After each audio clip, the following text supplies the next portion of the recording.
Hi guys, I'm CJ.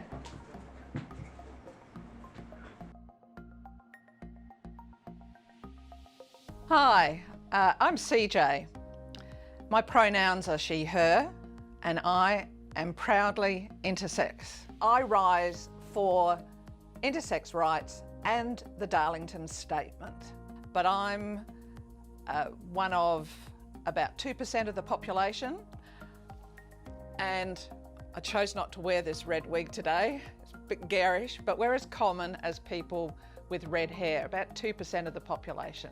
Intersex people are born with physical or biological sex characteristics that do not fit stereotypical definitions and medical norms for male or female bodies in relation to sexual anatomy, reproductive organs, hormonal and/or chromosome patterns.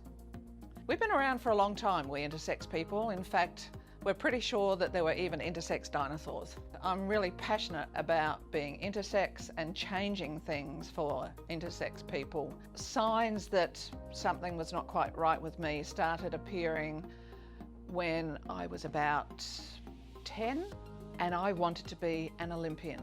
I wanted to be Australia's next Betty Cuthbert. I developed a double inguinal hernia. Intersex was seen as a medical condition, and it's a genetic condition, but it doesn't necessarily have to involve medical intervention. But I happily went along to that hospital and had them cut open my stomach. They removed my gonads, but I did have those undescended testes instead of ovaries, and they were removed. So without proper consultation, proper information, I was effectively sterilised just before my 16th birthday. I feel it's part of my legacy as an intersex elder to try and contribute and pass on what I've learnt and talk to people like this.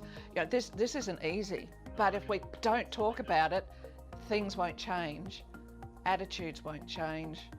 One thing that people can do in making themselves aware of what it means to be intersex and what intersex issues are, more importantly, in Australia and nationally, internationally, is to go look at the Darlington Statement. And again, I want to read exactly what it is so I get it right.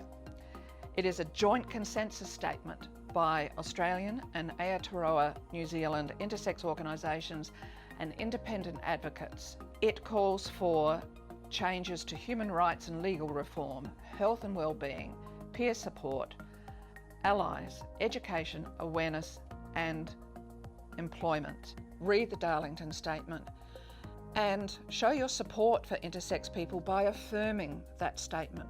All you do is just sign up to say, I get it, people. I'm with you. We have to stop thinking that intersex people are somehow abnormal. We need to become more vocal, more visible. We don't want the I to stand for invisible anymore. Back in 2017, when we all met in Sydney to develop the Darlington Statement, it just happened to be the weekend of the Mardi Gras. But we marched with never forget it, a little mini generator, gaffer taped to a bicycle, blowing up a big letter I, and we were wearing red wigs. And that was the first time intersex people had represented themselves in Mardi Gras. We've come a long way since then. We're getting there. And it's time for intersex people to stand up and be counted and be recognised and be proud. Don't be afraid. Be proud to be intersex and know that you're not alone.